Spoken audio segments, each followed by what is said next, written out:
And we're live, ladies and gentlemen. UFC Abu Dhabi this Saturday. We're back in the desert, coming off UFC 318. What a card. What a card. I mean, we had a bunch of finishes. We had a lot of decisions after that, a lot of upsets. Main event, I thought it was a pretty decent fight. I kind of expected more from the BMF title fight. I'm not going to lie. I might be a hater, might be a hot take, but I expected a little bit more. This week, UFC Abu Dhabi, Robert Whittaker, Rainier de Ridder. Kind of a fan of Rainier de Ridder. I kind of liking him. All right. But who I am more of a fan of is our guest, Big Gun Brian Petrie from the MMA Takes podcast. How you doing tonight, brother? I'm doing fantastic, Hayden. I am honored to be here. I love what you do. Got a big platform, bring cappers on. I DM'd you yesterday and said, bruh, we got to collab. I'm a fan of yours. You're like, let's do it today. So we're doing it today, baby. I love it. And yeah, man, this is a decent little card out there. Abu Dhabi, they usually bring in Abu Dhabi. They got that desert money. They got that money out there. So they're bringing some decent card here. And I agree. I do like De Ridder as well. RDRs, what the fans call them.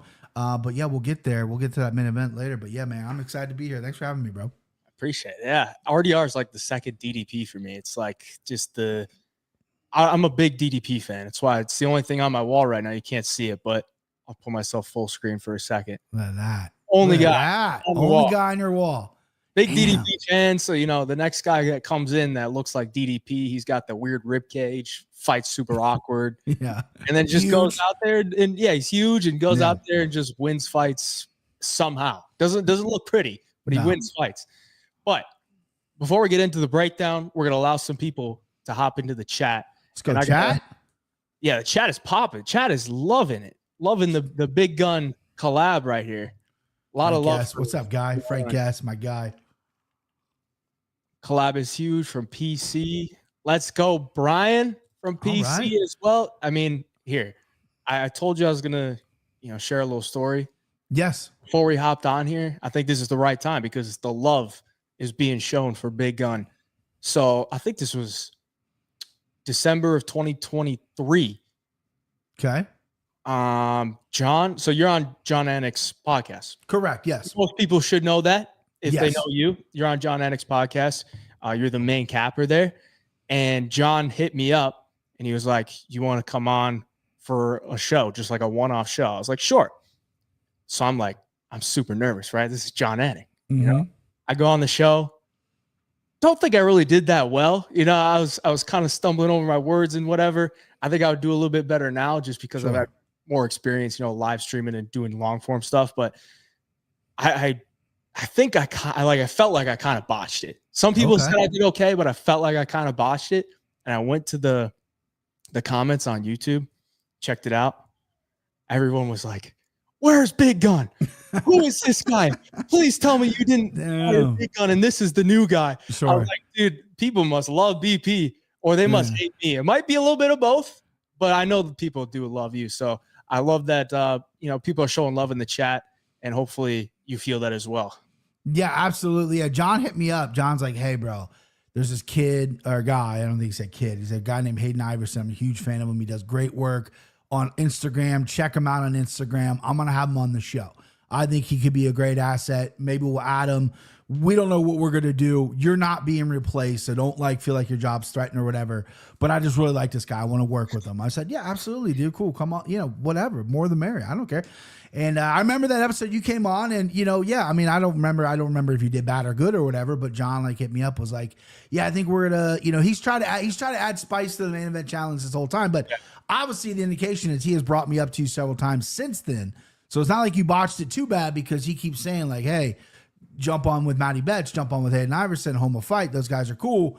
But I appreciate the comment. I appreciate love and chat. Cause when I hopped on, I replaced Ian Parker. I kind of replaced James Krause. So the way it went down was Ian Parker got the ESPN job. They were reaching out to cappers, like 4 guys interviewed or did like a weekly show before me. They were just kind of like figuring it out. And then they hit me up. I had done 300 plus of my own shows. And John just somehow stumbled across me. He's like, hey, I like this guy. So I was literally leaving for vacation. I was going to the beach. Friday morning, John texted me and was like, hey, do you think you can do the show on Sunday? I didn't have my laptop packed or anything. So luckily I got that. It was actually an email. Got the email, packed a laptop. And just ripped it with John and Kenny at the beach, and it was a lot of fun. But James Krause already had a deal in place with them. He was getting paid, and John's like, listen, we got to rock with Krause. But when Krause is busy, because at the time, Krause wasn't the James Krause he is now. You know what I mean? He was in the Apex every fucking weekend. Like, he had every fighter on his rosters in the UFC. So he couldn't do it a lot. So I replaced Krause. Then right before the Krause thing, Krause started doing his own Discord, and they kind of settled their little contract, and then I took over. But yeah. But the comments were, who's this fat guy? Where's Ian Parker? Fuck him. James Krause is a professional fighter. I don't want this guy's insight. So the chat has eased into me, and I really appreciate that. But kind words from you, sir. I appreciate it. People don't like change, man. They don't. They hate it. They like that routine. So how long have you been on that show now? Man. So probably 3 years. I think it's like 2. I think it's 3 years. Yeah. Cause I did the interview thing, whatever, when I was in September, we went to the beach, and then Krause took over, and then I did a couple shows. And then that March was UFC Columbus, where I met John for the first time. I was in the building, and John and I hugged it out and got some love, and met him for the first time. And that's when he told me, like, dude, we're going with you full time. Krause is doing his own thing, and I think Fight Pass picked up his podcast or something like that, and then we all know what happened to James Krause. So it was a right decision for the Annika and Florian show, because I am not I don't have a criminal record like James Krause. Oh, shots fired on James Krause. But so that's kind of how. So about 3 years now. Yeah. Cool. Well, you also have your own show as well, MMA Takes Podcast. You want to shout that out real quick? Shout out MMA Takes Podcast on YouTube and MMA Brian Petrie MMA on all social media. You want to go follow that? This old shirt I have right here. And 3PC. I'm going to shout out 3PC as well. Hayden, you definitely need to join up to 3PC. I'll give you a code after this, but your audience, 3punchconvo.com. It's an MMA community. Fighters are joining left and right. We got Sanko, we got Florian, we got Alan Joban regularly posting. More to come, lot in the works. But it's basically an MMA forum right now that is not hindered with ads, hindered with day one OG fans. You can promote your stuff on that show if you're an up-and-coming podcaster. It's a really great community to be a part of, and we launched that about 2 weeks ago, 2.5, 3 weeks ago, and couldn't be more proud of it. So yeah, 3punchconvo.com and sign up and enjoy. It's gonna be a lot of fun. Sick. All right, we'll hit these field chats and then we'll hop into it. Guy that bets, LFG boys. Holland. Hey, shout out Holland. So this weekend is a big weekend. Is Holland a real player? RDR, I believe, is from he's Dutch. Okay. Yeah, if you ain't Dutch, ain't much. Yeah. That makes sense. JB in the chat, how we doing, brother? Would love to see episode with Anik. See the episode with Anik. Oh, do you remember which one it was? I think it was UFC 2. I don't remember. I think it was the Covington Edwards one. I don't remember. Okay. I didn't remember which one it was. It was the main event. It was real quick. It was like, I think it was maybe 10, 15 minutes, just like in and out. But all right, boys, I think it's time that we head into the breakdown. Just a reminder before we get into it, it's going to be an early start time this Saturday. So don't oversleep. Clear your schedule for Saturday. I have a family reunion this Saturday, and everyone in my family knows that I will be around the TV during that time. So I'll be in and out, watching the fights, but just remember it's an early start time. So get those bets in early as well if you are one of those that's going to be betting. We'll start it off with the first fight of the night. Martin Buday taking on the newcomer, Marcus Buchecha. I don't know if you've looked at this guy very much, but I think this guy is needed in the heavyweight division because there's not much going on there. And they're giving him Buday, who's 6-1 in the UFC, but good Lord, is that a padded 6-1? I mean, we're talking the fatties of the fatties. Jake Collier, Chris Barnett. I mean, he went to a split against Lucas Dresky. Not a good look, but I mean, I think he's improving his game. I got to give him that. I think he trains with Tom Aspinall and the big boys over there. They got like a great gym full of a ton of heavyweights. So I don't think he's a complete bum. I think he's got obviously abilities to win fights in the UFC. Buchecha, world class, BJJ, ONE FC guy, lost to Umar Khan, who did end up beating Anatoly Malakhin. If you're familiar with the ONE FC, I mean, that's a great win for Umar Khan. And the fact that Buchecha lost to that guy, I'm not holding it against him. So This is UFC debuter. We've seen the Patchy Mix UFC debut. We've seen the Patricio Pitbull debut, but those guys were from Bellator. Mm-hmm. All right. Rainer de Ritter, UFC debut from ONE FC, gets it done. Do you think Marcus Buchecha comes into the UFC and gets another one for one championship?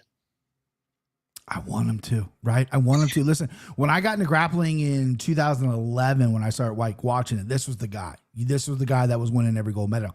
Now you turn it on, it's Gordon Ryan, it's Craig Jones to an extent, maybe even Nicky Rod. But this was the guy, right? And then I followed his one career, and the Ruru fight, the Khan fight, was a fucking war. I mean, that Ruru is the size of a small bus. Like, that dude is thick, right? And Buchecha, obviously his stand-up is a little rough, but he took some shots. He's not a jiu-jitsu guy that gets one on the chin and flops, right? He's got some decent takedowns, and he showed some toughness. Budai likes to clinch with you, right? And in his 7 UFC fights, there's only been 4 takedown attempts on him. He's 100% takedown offense, but there's only been 4, right? Buchecha, these jiu-jitsu guys, do they have like high-level wrestling? We don't know. But I do like his double. I think his double's great. But I think he's going to take a page out of Walter Walker's playbook and look for a heel hook, look for a leg, because these fucking heavyweights, bro, you get a wrench on your ankle, you're panic tapping quick because you don't want your knee to fucking explode. So I'm going to do the Matty Betts. I'm going to steal the Matty Betts playbook, and I'm going to bet Buchecha by heel hook. I think that's how he gets it done. It's a large number. Hopefully that number gets cut in half, or maybe even beautiful plus money when you find a book that has it. But give me Buchecha by heel hook, and I think that's how he gets it done. Especially if he can't take him down, he might just start rolling for leg locks. This dude is high level, thick guy, has shown some toughness, and I can't believe. And I'm not going to live in a world. No shots to Martin Budai, but I'm not going to live in a world where Martin Budai is 7-1 in the UFC and knocking at the door for a title. I mean, what are we doing here, right? I mean, this guy was gifted a contract after the Contender Series. I remember watching him before. I'm like, no way. But they just need bodies in heavyweight, and Budai's a body who happens to be 6-1, which is crazy. Give me Buchecha. Give me leg lock. Let's go. Yeah, I think it should be Buchecha, man. Like, that leg lock. I want to know what the number is going to be, because BetMGM has been terrible with the odds lately. Mm-hmm. Walter Walker heel hook was 8-1. I mean, at the end of the day, it looked free, but still, for sure, when you get it at 50-1 at one point, it's just not sexy. It's not sexy enough. So I think it is Buchecha. I'm with you on that. I don't think Martin Budai is going to give him much. Like, he's an okay striker, but he does most of his work in the clinch. And if you're going to clinch him against Buchecha, like, you're just giving him opportunities to grab you. So I don't know how he runs away with this unless, Buchecha gasses out. Sure. There's a lot that could go wrong. We're talking heavyweights at somewhat of a low level, but I think Buchecha gets it done. Looking at the odds right now, Buchecha -300. I think it's kind of fair. The over under 1.5 kind of surprised me, just because Budai is mainly a decision guy. So I thought, you might be able to get a nice number on the under, but they're not really giving it to you. I mean, they're pretty confident Buchecha is probably going to get this one done early. So, I mean, it kind of tells you everything you need to know there. Under 1.5, like, is Budai going to finish him in under 1.5? Not really. So they're giving Buchecha a lot of early finish upside. I kind of agree. Buchecha by sub +110. It's not too bad. No. I could see maybe a ground and pound TKO though. Sure. He did that in one of his fights, and one he just fucking pounded the dude's head in. Yeah. He doesn't have bad ground and pound for a jiu-jitsu guy. Like, these heavyweights, they're not great with the jiu-jitsu, but Budai's actually not bad at jiu-jitsu. Like, for a heavyweight, I think that was the first thing that he started with. Yeah. He definitely has jiu-jitsu background, but I mean, not that level. Not that level. We've seen black belts get him from, they got their black belts from McDonald's. Everyone's a fucking black belt now. This dude he's fighting, Buchecha, is like 4th degree, like legit fucking black belt. Super legit. I'm going to hit this chat from Mitchell Zucker. That's my guy, Mitch Zuck. Shout out to Mitch Zucker. These boys giving me enough content and have made me enough money. Let's give back, my brothers. I appreciate that. Dono from you, Mitch Zuck. Hopefully we continue to make the bread this Saturday. Right. And maybe we'll get some of that Abu Dhabi money one day. You never know. We need it. Nick's Insider. Hey, Jive. Sorry I missed the live notification. I was in the shower. It's okay. You got to, get cleaned up. Get your nice. I love that picture of him too, dude. That was just. I mean, that's just funny. That's good stuff, dude. Dixon. I like it. guy that bets feels like round one sub. I could definitely see that. I mean, all the wins for Boucher should come in round one. So I think he probably does get it done in round one. Budai's only loss was to Shamil, the Blob, Gaziev.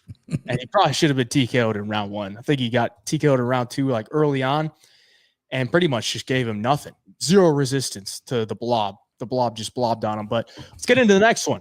Muhammad Yahya. I mean, we go from Budai to Muhammad Yahya. I mean, at least Budai's got 6 wins. Muhammad Yahya, 0-2 in the UFC. I mean, I don't know. That last fight against Kawi Fernandez, I mean, it did not look like he should ever fight in the UFC for his own sake ever again. Yeah. But here he is in his home country, as always, because he ain't going to fight anywhere else, taking on Stephen Gwynn. And Stephen Gwynn, 3-time Dana White Contender Series guy, lost the first one, won the second one by decision. Third one, they give him AJ Cunningham. He goes in there, knocks him out there. Got to give this guy a contract. UFC debut against Jarno Aarons, goes in there as a favorite and just gets whooped up on. So, I mean, honestly, I'm kind of surprised they didn't give Muhammad Yahya AJ Cunningham. You know, if you're going to give Muhammad Yahya a guy to beat, it might be AJ Cunningham, but above that, it might be Stephen Gwynn. I mean, Stephen Gwynn, I don't think is the worst fighter. I think he's got, some good skills. He likes to throw a lot of volume out there. Not the biggest power. I think his takedown defense is okay. I think his grappling's okay. I think he has enough to beat Muhammad Yahya here. I mean, he is the favorite, and I understand why, but we're talking a very, very low level of UFC in this one. What do you think about it?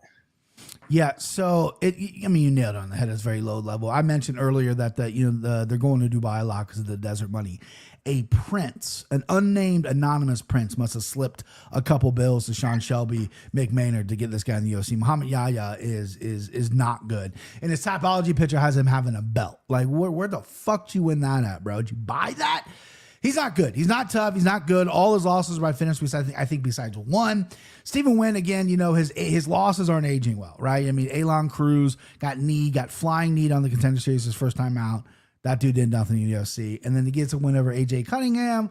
Cool. But, he's in Dubai. He's cornering Bryce Mitchell. So they should have gave Yahya Cunningham. Yeah, you're right. But, I like Gwynn here. It's a steep number, though, at -330. That's only going to climb a little bit. I see this fight just being kind of a slot fest. I see Gwynn maybe winning a decision, maybe even finishing, because Yahya's not that durable, not that tough. But again, I don't like to pass on fights. I like to find some kind of angle in a fight. So I probably do win by decision. The prop's not available here because I think this fight came together last minute. But either way, give me win. Give me by decision. Maybe even finish. Maybe if I have the balls come Saturday, I'll throw some finish on it. But I'll just take my decision right now. Yeah, I mean, I'm kind of thinking Stephen Gwynn round 2 or 3 TKO, okay. Like accumulation of damage, because he does throw a lot, like he puts out the volume. I don't know if Yahya can like stay with it. Trevor Peak actually mixed in wrestling. I was like, dude, what are you doing? Like Trevor Peak. He was in Abu Dhabi. He thought he had to, start to wrestle for some reason. Maybe they told him, you have to wrestle this fight. Otherwise, you ain't making it out of Abu Dhabi if you're fighting Muhammad Yahya. So he did what he was told. I don't know if Stephen Gwynn will. Over 1.5 -200. I kind of see it going over, but I ain't gonna lay the juice on that. I ain't trusting Muhammad Yahya to make it 7.5 minutes. So I think it's probably the angle I have eyed up right now is Stephen Gwynn round 2 or 3 KO. I like that. But obviously we don't have the odds, so it's tough to tell if there's any value on that. But that's kind of the angle I'm looking at right now. But I think Stephen Gwynn gets this one done, boys. I mean, it's Yahya at the end of the day. Like you said, he bought his belt. So, I mean. He bought it. I had to have. He had to have. Who's giving him one? Gwynn will win, but stay away fight. That is true. Okay. I mean, you probably do. You'll probably be thanking yourself if you stay away and you miss out on an opportunity. You'll probably be okay with it. But if you lay the juice on Gwynn, he gets robbed on the scorecards or something, you're going to be pissed, man. You're going to be real pissed. Amateur fight with UFC logo slapped on it. Yeah, I mean, I really try hard to, like, not shit on a lot of these fights, but sometimes it just deserves it, man. Sometimes it just deserves it. Gwynn by sub, maybe. Maybe I could see that, JB. JB always throwing out the subs, as always. Don't hate it. Yahya going to lose all 3 rounds, but wins a decision. Renat style. Could happen. I can see that as well. I can see that as well. Yeah, I mean, we'll talk about Carlos Leal later, man. That was one of the worst ever. And actually, I did some digging a little bit, and I'll give a little statistic later on when we get to some V last names. But we'll move on to the next one. Ibo Aslan taking on Billy Elikana. Aslan, I think he got showed last fight for Ibo Aslan. He got showed, man. I'd never been super high on this Ibo Aslan guy. I mean, people were talking about this guy like he was the next thing. He's just big and powerful. I mean, he's knocking out Rafael Cerqueira in like 30 seconds. But then you look at Cerqueira's next fight, he gets the same thing done to him by Modestas Bukauskas. Bukauskas ain't knocking out anybody. So I don't really read too much into, Ibo Aslan's wins in the UFC. Turkali too is like, yeah, it was okay. And then he gets showed against Iwan Kudalaba. I'm like, okay, yeah, that's about what I expected from him on the ground. The question is, can Billy Elikana, take him to the ground? Because I don't really see him dealing with the striking from Ibo Aslan that well. I mean, I think Aslan's a good striker. He's powerful. Definitely going to have a power edge in this one against Elikana. I think is kind of a skinny light heavyweight. I don't really see him being very physical in there. He's got a little bit of finesse to his game, which could, maybe buy him some time, maybe try to wear out Ibo.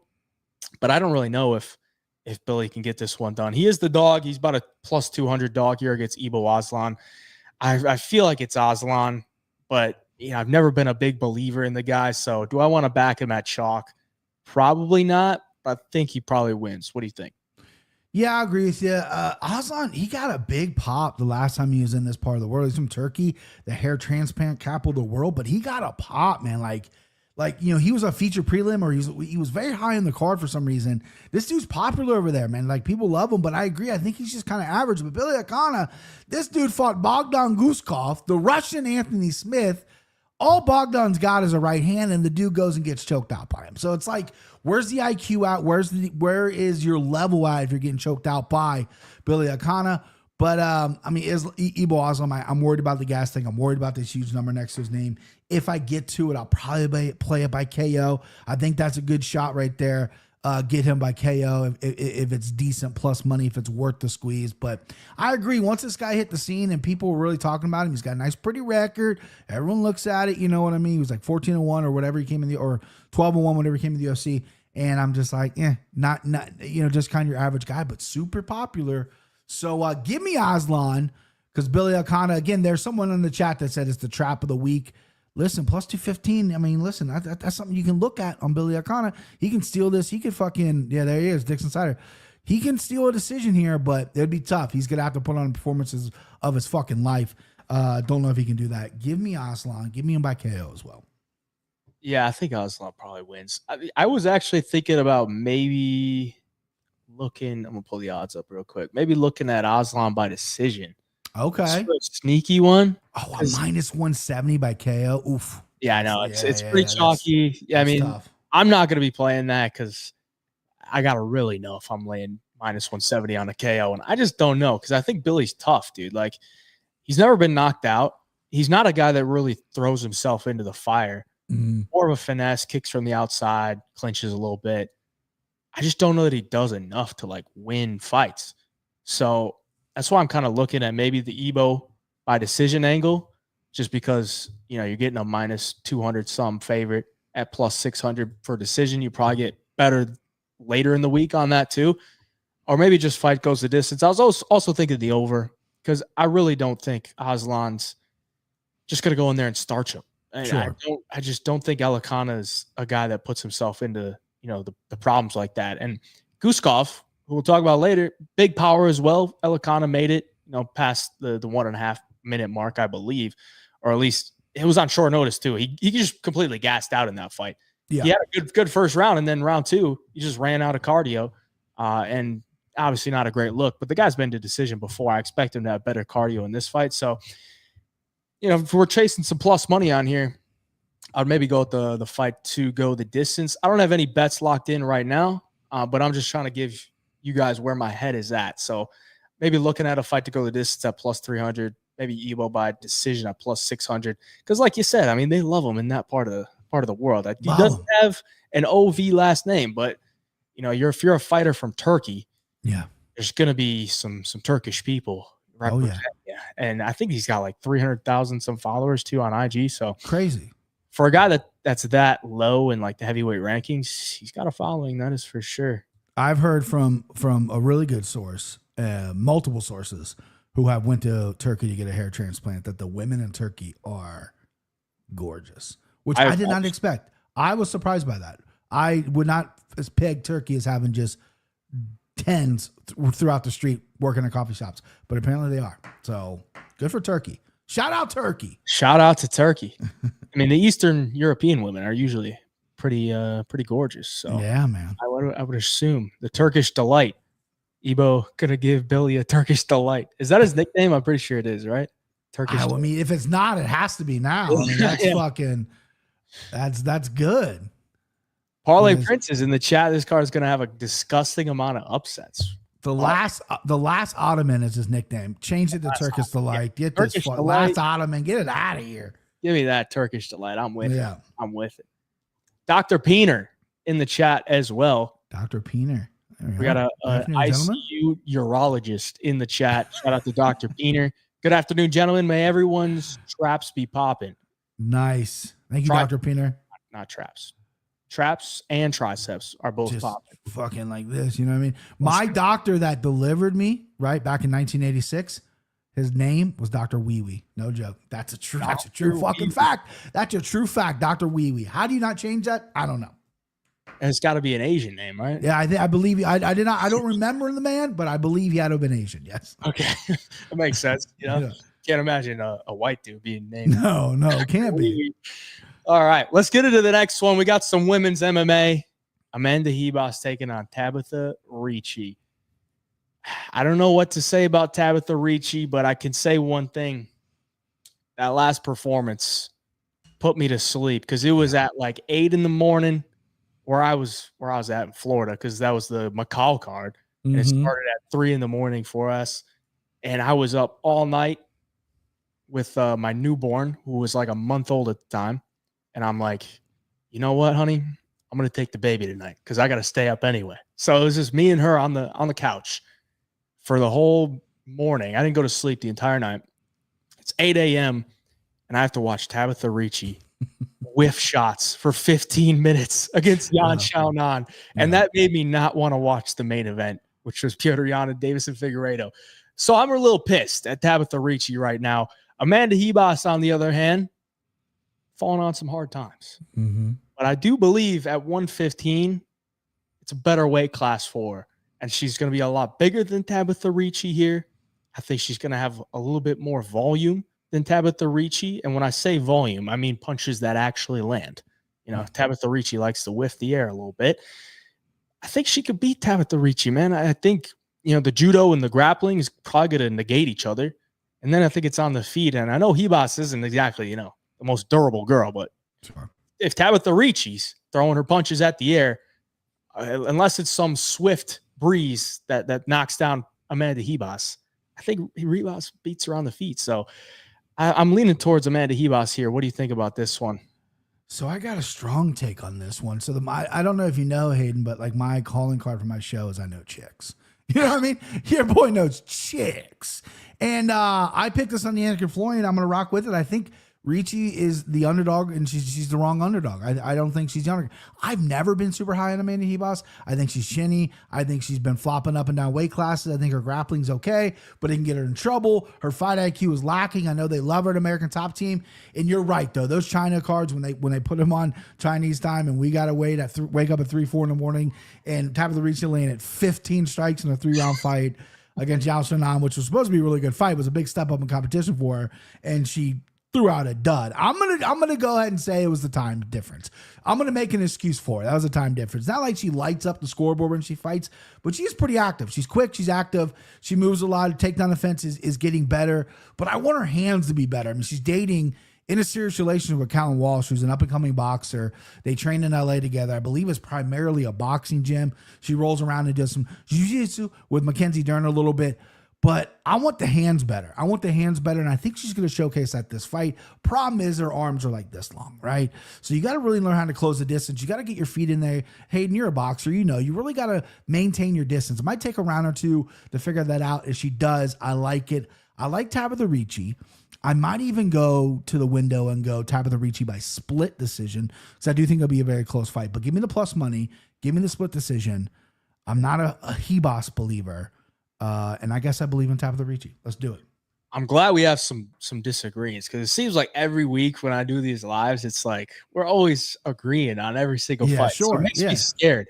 But I'm not, I'm not super confident in Amanda Hebos here. Sure, you're right. No, but we need dissension. We need dissension. We do. I got you.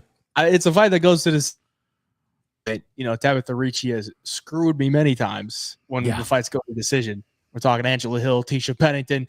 These are the fights that are 50-50, and it's a coin flip at the end of the day. So Tabitha Ricci, plus 145? Is that what it says? Plus 145? Yeah, she's in the 140s. I got her at 140 in another book. Yeah. I mean, I wouldn't knock anybody, for taking her by decision as well, because that's usually the way to play her. Let me float this one out to you, right? Amanda Hebos, terrible chin. Tabitha Ricci, pillow punches. If she can land, my favorite number is 14. Tabitha Ricci by KO, 14-1. Huh? I mean, we get a gamble or what, babe? You know what I mean? Put a couple shekels on that. I'm gonna do it. I'll do it right fucking now. I don't think this is available in the book I play, but I'll do it right fucking now. I mean, listen. I mean, if I'm up on the night at this point, maybe a couple shekels on that. But I don't know. I mean, I do not trust Hebos' durability at all. I don't either. That's really why I don't think I could play her at chalk, dude. I think she's better than Ricci, but again, the fight IQ too. You touched on it. Why are you going to the ground with Mackenzie Dern? What are you doing? It's the one place you don't want to go, and you went. I appreciate the fact that she ain't scared to do it, but sure. At the same time, why are you doing it? It's one thing to not be afraid of it, but it's another thing to actually engage in it. Like, you're the person engaging in it. Yeah. Terrible fight IQ from Amanda Hebos there, but I'm going to take her for the pick. Nice. Was eyeing, the Rebos money line. Just don't think I could do it. Over 2.5 is probably a decent parlay piece. Don't really see a finish, but maybe, if BP's feeling himself, that plus 1,400. Hey. Ricci KO could come through. It could come through after the 2.5 mark as well. You never know. I do see, if it happens, I see it happening late for sure. I see it happening late. Yeah. We'll hit the chats real quick. Parlay Princess, I'm fading her just because that Baby Shark doll can't do it. Hey, I mean, I got a little one. Baby Shark comes on all the time on the TV now, and I'm like, my kids are old enough now where we don't do that. We don't do that. They ain't good. Now it's all Roblox on their iPads. Yeah, I can deal with that. Go. That might be a little bit better. Ricci by super kick round 2. Okay. All right. FV, Full Violence in the building. Shout out to Full Violence. Love their shirt. I almost wore their shirts tonight. Shout out Full Violence. The Fighting Nerds shirt. Fire, bros. Fire. I literally almost wore it tonight, but I didn't. I self-promote it like a fucking whore. I got the Jean Silva one. I was going to order that one. I'm going to drop a name real quick. I'm going to pick it back up. Evan Longoria, who former baseball player stud, him and I are good friends.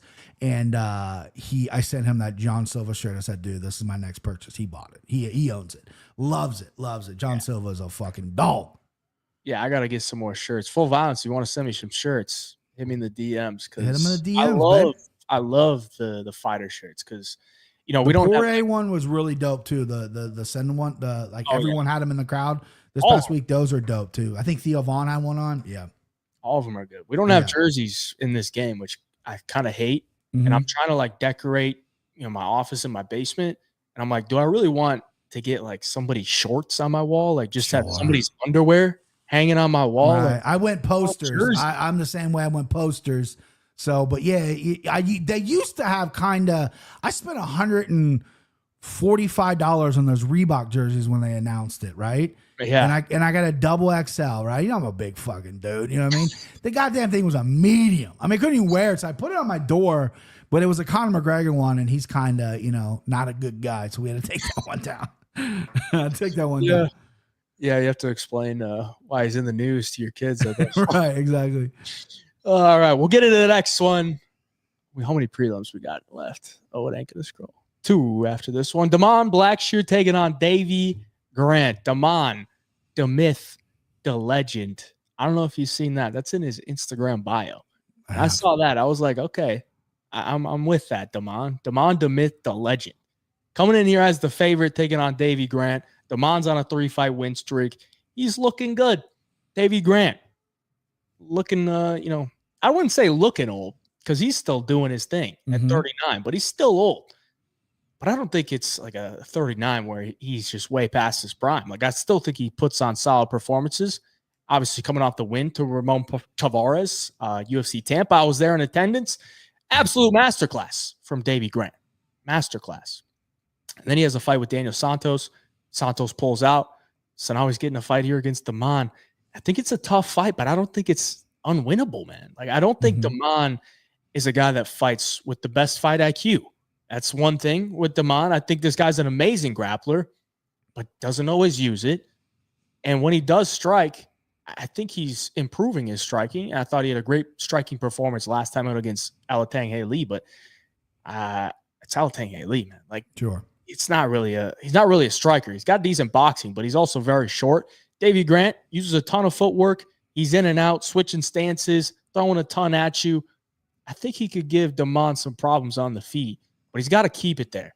But he's a big dog, man. So I don't really think Grant is out of this. I mean, he got taken down 5 times by a Sun Sal, but didn't really give up too much of control time. He was down.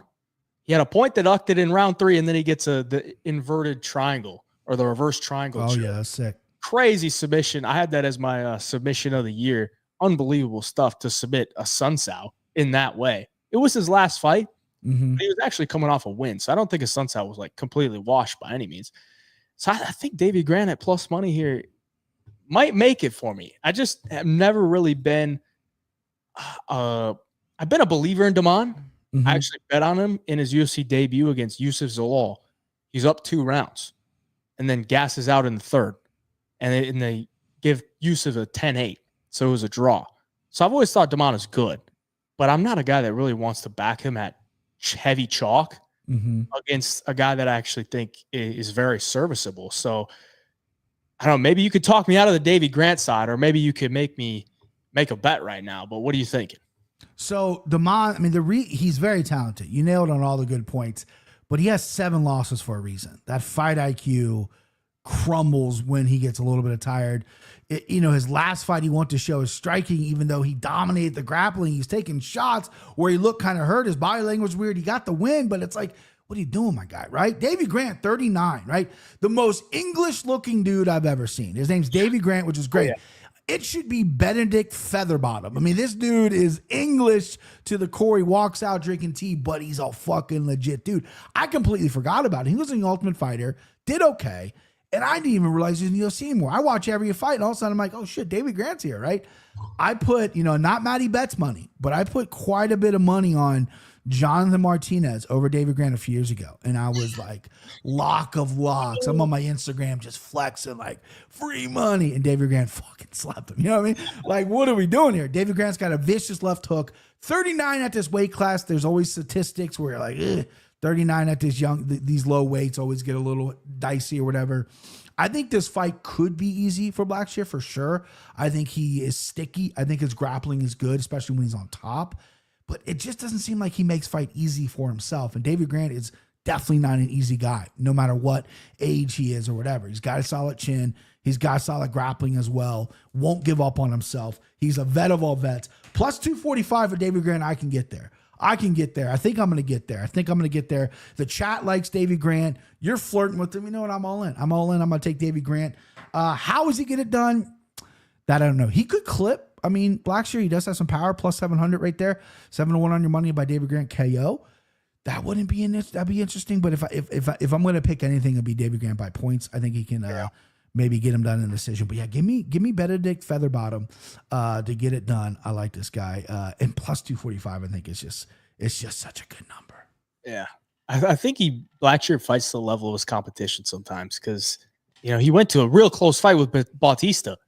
And I was like, dude, I actually think Blackshear beat Bautista. But sometimes I'm just like, dude, what are you doing? Just too uneven for him to be this big of a favorite. If he was a lower number, say he's minus 140, I'm on Blackshear, babe. You know what I mean? Yeah. That's what we're doing. But this big number, you can only do so much when you try to make some money. You got to play the numbers. I look at it this way. If it goes to decision, I think Davey, is going to be there for a 29-28 either way. Yeah, I don't think Davey's going to get smothered, fucked for 3 rounds. I think if he loses, he's probably going to lose by submission. So, right, some books have that plus 3.5. If a fighter wins a round or whatever, that might be a good play for Davey Grant as well. Because I don't see him getting 30-27. I see him being competitive and stealing around, and he's good plus money. That's going to be like maybe plus 115, plus 120 for the point spread. If you want to play it like that, what do we got? Yeah, it was right there. Yeah, plus 110. I don't mind that. A little piece, little small piece there. Yeah, I don't know how I feel about the plus and the. I don't know how I feel about the plus 3.5 because like sometimes it makes sense. Okay, but sometimes it just feels like I don't know. I don't want to say it feels like a pussy bet, but it's like no. Say it's a pussy bet. Like it's I think it's the books like trying to trick you into taking less of a payout 100% as like insurance because it's an insurance 3.5. Like, okay, so he loses a 29-28 decision, you get paid plus 110. But let's say you get sub, okay, you lose, but then if you did win, they would only have to pay you half of what his money line is. You know what I'm saying? Like 100%, you're right. You never see a plus either side. You never see it over like maybe plus 130. You never see it juiced. You always see it like, hey, let's give you some insurance here. And it's 100% a pussy bet. 100%. And 100% of the time, I'm sometimes taking it. I fall for those pussy bets way too often. I leave money on the table. That's on me. I got to get better, but I do take the pussy bets every once in a while. Yeah. I think the only time I've played it and actually felt like it was a good bet was very recently. Luana Pinheiro versus Tisha Pennington, because I'm like, this fight is going to decision 100%. Like, I think that's the only reason that I would play a plus 3.5 is if I knew this fight's going to decision 9 times out of 10, because the finishing difference is like could go either way. If your plus 3.5 gets finished, it's automatic loss. But considering the fight was probably going to go to decision, Tisha Pennington was minus 400 or something like that. I'm like, that line's wrong. Luana Pinheiro could win, but I don't really trust her to win later in the fight. Like, I think she might win a round early on, and then Tisha takes over. And it was like plus 130 for the 3.5. So I was like, okay, I'm getting plus money on a girl to win a round. I don't really have confidence that she's going to win the fight, but I know it's going to go to decision, and I know she can take a round from Tisha Pennington. So that's like maybe I'm, rationalizing it in my brain. But there are some times where I'm like, people are throwing out the spreads all the time, and I'm like, no, you're a math guy. You're a smart guy. There's a great line from Parks and Recreation where Tom Haffler goes, "I never lose on horse racing. You know why? Because I bet on all the horses, right?" I have buddies like that who bet against themselves constantly. It's like, are you really sitting down and winning money like that? But that's a great take. I do think it is a book buying insurance when you can get a better number on a better read. 100%. Yeah. All right, we'll move on from that. I feel like I could talk about that for like hours. I love it, bro. I love it. All the reasons to do it or reasons not to do it, but we'll move on. We'll hit the chats right here real quick, but we're talking about Davey Grant. I do think I might get to a Davey Grant side eventually. Dixon side of lock of the night. Fight ends in split. Not bad. I don't know about that for that one. I mean, that one's could be tough. I think it will be a close decision if it goes there. Joe Rogan likes pineapples on pizza with anchovies. Ew. I mean, I'm a picky eater, so I mean, I can't say anything, but that doesn't sound good to me. That sounds terrible. That sounds disgusting. Are you a pineapple on pizza guy though?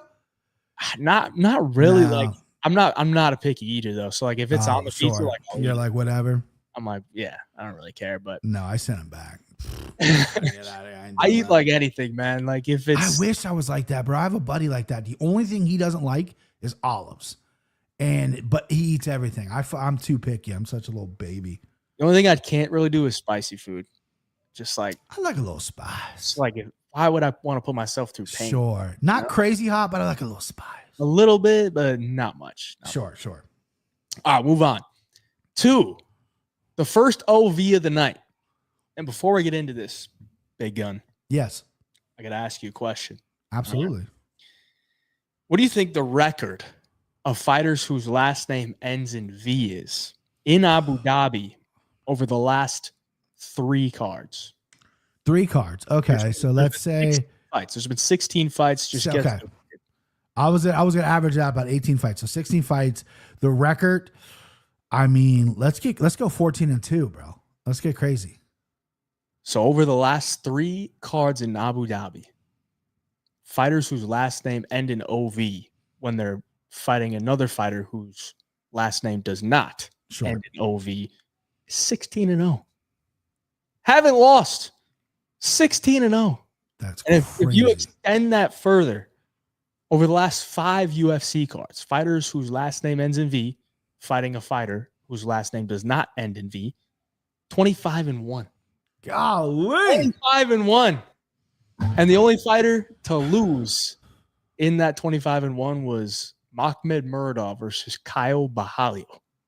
And Kyle Bahalio's cracking on the door of a title shot. Sure, so, I mean, they just win. They win in Abu Dhabi. But there's one thing with that, and I usually would have more stats to back it up, but usually they are the favorite. I think in that 26 fights or whatever, I think maybe 4 or 5 of them were underdogs. So we got an underdog here, though. Yeah. Muslim Salikov taking on Carlos Leal. And we could go back just to last year when we're talking about fighters whose last name end in V winning every time in Abu Dhabi. They should have another L because Carlos Leal won that fight against Renat Fakhretdinov. Yeah. And we were so confident. I was watching at the Hard Rock with Maddie. We were so confident Carlos Leal won that we went down to the lobby. Didn't even need to see the scorecards. We went down to the lobby to go get like a drink or something. Oh, no. And I checked my phone. Fakhretdinov won? What? Yeah. There's no way. A unanimous decision? What? Like, there's just no way that could be possible. I thought he clearly won, but either way, he took a loss. I have no idea why. His manager said, let's go back to Abu Dhabi and let's fight another guy whose last name ends in OV. Yep. But at least it's a, 40-some-year-old Muslim Salikov. So it's not Renat Fakhretdinov. It's Muslim Salikov. But Salikov, even at 40 years of age, I think he still moves pretty well, man. I mean, he's coming off the spinning wheel kick KO. And I promise I'm going to limit my stories. But last time he fought Song Kanon, I had a bet over 1.5 rounds. It was like minus 150. I'm like, dude, the only way this fight doesn't go over 1.5 rounds is if Salikov spinning wheel kicks him to the head. It's not going to happen, guys. Like he has like 3 spinning wheel kicks in his last 8 wins or something like that. It's not going to happen again. And he fucking did it. He fucking did it again. Spinning wheel kick to the dome. Goodbye. Good night. Is he going to do it again, man? I just don't think so. Like, if he can't land that spinning wheel kick on Carlos Leal, how does he win? Because Carlos Leal is going to walk him down, hands high, just absolute brute of a man like he is, swinging away, taking Muslim Salikov's rabbit punches because he ain't got punches. All he's got is kicks. And Carlos Leal should be able to put him away within 2 rounds. So I think Carlos Leal should be able to get that KO. And I'm sure he does not want to get to another decision in Abu Dhabi. So it's Carlos Leal by KO for me. I promise the next fight I'm going to let you go first because I've been going first every single time. No, it doesn't matter. It's your show, bub. No. I like to switch it up sometimes, but I had to get that one out of the way. I love it. What do you think about this one, brother? Yeah, so you said the OVs. That's a great statistic. You know, Muslim Salikov doesn't really fight like an OV though. He's a striker, right? He's a spinster, right? And you gave out great numbers. I'm going to give out a number too. Muslim Salikov has 8 wins in the UFC. I'm 0-8 on those. I'd never pick this guy. I don't like him. I don't know why. He's stuck in my head as a guy that's a gasser and has one way to win. And I just always bet against him. If the guy who's fighting his dog, I'm like, that's a great dog. I've lost so much money on this guy. It's unreasonable, right? And that statistic you gave me, as great as it is, doesn't scare me because Leal's a tank. I mean, you got to hit this guy with something to put him down. Big brute of a man, big power. Salikov is 40, although he has looked really good his last 2 times out, like cardio-wise. Cardio was an issue for me. He looked pretty good cardio-wise, even in the Ponzinibbio fight where he won by split decision. So I'm not as confident. What is he, minus 440, 440-ish? I like Leal. I like him by KO. Maybe early as well. I like to see him get it done early. Maybe Leal KO round 1. Yeah, Leal KO minus 120. That makes sense. Let's put a round on it. Let's get him out of there round 1. But KO round 1, and we're looking at plus 350. I can dance with that a little bit. I can dance with that a little bit. Yeah, actually, I thought that would be worse. I thought it'd be like plus 200 or something. Plus 350 is not bad. Yeah. Yeah, I'm with that, dude. I'm with that. I like that. I'm with that. I mean, all the, PFL, Bellator guys that they brought over, none of these guys are Carlos Leal, bro. Carlos Leal is that dude. And he was never talked about. You get all these other guys talked about. Leal was the guy that got signed, no one really cared about, but he's fucking legit dude. Dude, I love watching him fight. Like, yeah, he's actually, I think he's like psychotic. Like, sure. I mean, see the back knee on that dude? Like, you could pump steroids into me, and I'm not getting that much back knee. Like that, it was crazy. Yeah, he'll melt. His piss will melt a cup if he's dude. Him at the weigh-ins too. He's that picture of him at the weigh-ins. Dude, he's got like his traps are just popping with back knee. It's crazy, dude. Crazy. But he's on his 70-pounder. Like that famous Brock Lesnar thing. Brock Lesnar's 290 or whatever he was when he's not cutting weight. This guy's 170, just jacked. Crazy. Unbelievable. I think he gets him out of there round 1. I don't mind the under 1.5 as well. Plus 112. Nice. I like all those. Yeah. I mean, if Salikov's going to win, he's got to land that spinning back kick. I think it really plays out like the Li Jingliang fight for Salikov. I mean, if you pressure this guy, he doesn't know what to do. Like doesn't have hands. Mm-mm. He doesn't really have great wrestling, and his clinch game isn't good either. This guy is a pure wushu sanda or whatever the fuck you say it type of fighter. And I've never been high on him either. I've definitely lost money, fading Salikov. Just fading him. Hopefully it's not this Saturday, but I will definitely be on something for Carlos Leal. That is for sure. Well, the chats real quick. Ben, you idiot, the card is not even made. There were some fights. There were some fights announced earlier today. I'm sure people are talking. Not the Chicago co-main, man. That's what I hopped in there. Hopefully, yeah. I was like, Dana, how's that? Are you going to that, by the way? I'm going to be a game time decision, but okay. Are you? I am. Tickets are purchased. Spent way too much money on them, but yeah, I'm going. It's official. I mean, it's like 4 hours away from me. Drive-wise, I'm Cincinnati, so it's not too bad. Oh, yeah, that's right. You're Cincinnati. It's like 2 hours away from me, dude. I'm like, I thought you were Florida. I was, and then I just moved back to Wisconsin. Oh, is that where you're from, Wisconsin? Yeah. Okay. Nice little Midwest boy. Nice. Oh, yeah, I thought you were from Florida. Lived there for like a year and a half, and then just moved back once I had a little baby. All right. Congrats on the baby, too. I meant to tell you that. I appreciate it. We'll move on to the next one. We'll get into some Thug Nasty and Saeed Nurmagomedov. I'm going to tee it up. Saeed, coming here off the loss against Vinicius Oliveira. Bryce Mitchell lost to Jean Silva. Got hit with that ninja choke. Mm-hmm. Old Saeed likes to hit that ninja choke as well. I'm interested to see what you got on here because, I mean, we're sitting at near a pick'em. Mm-hmm. And Bryce is moving down a weight class to 135. And as we just talked about, the OVs in Abu Dhabi, you really want to fade those? What are you thinking? Yeah, so the OV numbers is putting a pause on me because I picked this on the Anakin Florian, and I was all over Bryce Mitchell. I like the move to 35 for Bryce because he fought Topuria at 45. Topuria tossed him, but he goes, hey, I was sick. I had the flu. Okay. Then he fights Sean Silva, gets tossed again, realizes, hey, I'm a strong dude, but I need to go down. He's not a big dude. I met him in person. I mean, I'm a bigger guy, but he didn't seem like a 45 to me. Seems smaller. 35, I think, is good. He's been in Abu Dhabi for a couple weeks now, acclimating and stuff, which I like. Saeed, though, is a striker. He's not much of a grappler. His takedown defense is 62%. I mean, he can take down, he can wrestle a little bit, but that's what Bryce is going to do. I think Bryce is going to struggle with the speed, though, right? Bryce isn't the fastest guy. Wasn't the fastest guy at 45. Definitely not going to be the fastest guy at 35, but needs a little bit of timing. Once he gets his hands on Saeed, though, on top, he's tough. He's tough on top. He's sticky. He has good, I think people estimate or over talk about how good submissions he is, Bryce Mitchell. I don't really think that's the case. I think he's more of a position guy, ground and pound guy, kind of like what we saw against Cron Gracie. So early read on Monday when I picked it was Bryce. You dropped me the OV stat. It's in Abu Dhabi. Saeed's no chump. Scares me. But I'm going with my original take, bro. I ain't backing off. I'm going to go Bryce Mitchell. Hopefully he gets into the plus money because I know it was minus 122 the other day. We're looking at a pick him right now. If he gets in the plus money, I'll be very excited. I think he can win a decision here. I think he's going to have a struggle with the speed early, land some takedowns, and then I think we're sailing for a 29-28, 30-27 victory for Bryce Mitchell. The Thug Nasty train.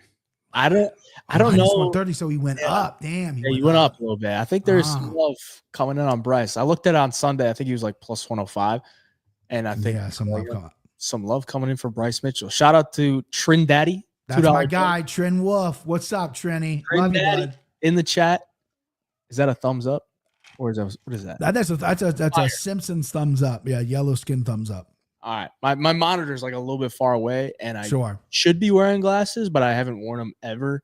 Same here. I don't like wearing them. My monitor's right here, and I still have trouble reading. I need to wear glasses, but I don't do it. All right, well, I'm not really sold on either side right now. I think I'm tending to lean towards the Saeed side just because if Bryce is going to wrestle, he's got to deal with the chokes, and I don't think Saeed has bad takedown defense by any means. Up against the cage, I think he's okay. That guillotine's nasty. Is very nasty. I mean, I struggle though, just because Bryce Mitchell, like who's he losing to? He did Sean Silva, Ilya Taporia, knockout by Josh Emmett. Like those are very respectable losses. Right. I just think his style could probably play into Saeed. I guess I do think if Bryce gets his game going, I think Saeed is going to start to fade into the second and the third. And that's maybe where Bryce can take over. But early on, I think Saeed's going to be fast enough, to deal with Bryce Mitchell early on the feet. He's going to be dry. Those chokes are going to be ready. And Bryce always head on the outside single. That's exactly how you get guillotine. That's why Jean Silva had like 3 submission attempts. He's just sticking his neck out there over and over and over again. And you don't want to do that against Saeed, man. Like, do not. He has probably the best ninja choke in the game. Some of the best front chokes in the game. And if you're going to wrestle this guy, like you're going to be putting yourself into danger over and over and over again. So I don't know if I'll play a side as far as the money line goes. What is Saeed by submission? So, there you go. 325. Okay. Dude, like, I think if he wins, that's probably how he wins. Yeah, you're right. I agree with you. That's you're turning a plus 110 into plus 325. I mean, I could maybe see him winning a decision, but I don't know if I would really trust it. If it's going to go to decision, I think Bryce probably got his game going, and he's probably taking over as the fight goes on. So, right. Yeah, it's a tough one for me, kind of leaning towards Saeed as the underdog because I think it's kind of a 50-50. If Bryce moves down to 135 and looks great this fight, then I could maybe get behind him at 135. I always thought he was a little bit undersized at 145 just because he's got that farmer build, not super muscular. I feel like he could drop a little bit. But also, I don't know how well prepared he is. Like, he's always training on the farm, doesn't really have a gym. So I don't know if he's cutting the weight properly or what. I've seen he's been in Abu Dhabi for a good amount of time, so that's good. Yeah. He's acclimated himself, getting into some weird stuff in the locker room or whatever. But he looks lean. He looks leaner than he ever has. Lean. He looks very. I like what you brought up with Bryce because when he was on that hot win streak where he was about a year after the Ultimate Fighter, he was going to different gyms. He was spending time in Vegas. He was going out to Longo's MMA out there in Long Island, Florida, everything. Now, he's married with a child, so he stays in Arkansas. Yeah. And I'm just worried about who's there. AJ Cunningham is that your main guy? That's not going to cut it, especially in a 35-pound division, which is just fucking shark. So I'm going to stick with Bryce. You made some really good points, and I'm staring at Saeed plus 325 by submission, and it's fucking just get me going. So I'm going to stick to my guns here. But, man, Saeed, that choke, that's I like that. Yeah. It could be one of those, some books offer where you could play Bryce by decision or Saeed by sub. Yeah, right. Yeah. But sometimes they offer those like both outcomes. Because a lot of times, I look at close fights like this. I'm like, well, if this guy wins, it's probably by decision. If this guy wins, it's probably by knockout or submission. So maybe that's the way to go. But interesting one. Surprised that's not on the main card. But that is weird. Real good feature prelim for sure. See if there's anything good in the chat. Looks like there is some talk about me wanting to be Dagestani. I don't know. He was Dagestan. Really? Is that true? I don't really think so. I mean, I don't know if I could live that Dagestani life. I'm not gonna lie. I could. I like a lot of my pleasures in my life, and I don't think that would be allowed. But yeah, I do have a lot of respect for him. Some people have. I mean, I've got a lot of hate as far as being a Dagestani hater. So very weird that Dick's Insider is saying that. So maybe that's a good sign I'm on the right trail as far as you made a flip. You flipped it now. Now you want to be. I was just talking to my friend about this. When I started watching MMA a million years ago, the Russians were blonde-haired dudes, Ivan Drago, Roman Catholics. Like, I was so ignorant, I didn't even realize like Dagestan even existed. Now Dagestanians, Chechens are fucking running MMA. There's so many good guys out there. It's crazy. They're the people to beat. I mean, if you can beat Dagestani, then you're actually good. You're a top level guy if you could beat a Dagestani. 100%. There are a lot of frauds from Dagestani, that is for sure. I mean, you just go watch some PFL every I do. I watch some PFL. I watch some. I even watch some of that KSW stuff where there's a Russian over there. There's a reason they're not making the big show yet. Yeah, the PFL is run by the Russians, but there's always a few that are in there at like minus 1,000 favorites, and they'll lose. It's like some regional guy from the US. So there are some frauds. Low NP commenting on my good hands. Hey, shout out to Low NP. I've seen those. Gotta get back in there a little bit. I still be training on the bag, but no gym affiliation in Wisconsin just yet. We'll see about it. Let's get into the next one. Main card opener. This is one of the matchups that are not included into the statistics. We got an OV versus another OV. All right. But I will say this. Went into the statistics a little bit more. There's been like 3 fights in that 5-card period where a fighter with OV fought another fighter with an OV. The favorite won every time. Ooh. Favorite this week is going to be Nikita Krylov taking on Bogdan Guskov. Guskov coming off the submission win against Billy Elikana. It was like a mercy submission. He's like, you're sitting on the ground. I can't knee you. I can't keep punching you because the ref isn't stopping it. How about you just let me sneak my arm under your neck and you can tap? And that's what happened. So he got it done. Nikita Krylov might still be sleeping after Dominic Reyes sniped him with the left hand, but he's making a little bounce back here. I mean, he just fought in April. 3 months later, he got absolutely slept by Dominic Reyes. So that's going to be a concern. He was also off for a good amount of time before that fight. Believe he had a shoulder injury. So that was his first fight back, and he got slept.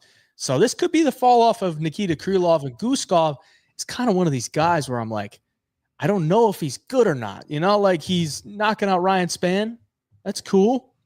Knocking out Zach Pauga. That's cool. But I still don't know what level he's at. And Nikita Krylov has been at the level for a good amount of time. We know he's got the wrestling, kind of a wild striker, a little bit of power, decent cardio, but, pushes through it when he does get tired. What are you thinking on this one, man? I'm scratching my head because I think Guskov could probably knock him out. Yeah. Do I trust him to keep it on the feet? Not really. Do I trust Krylov to wrestle? Not really. I don't really trust Nikita Krylov to do what he should do. And at the same time, I don't know how good Guskov is. So maybe you could talk me into something. What do you think?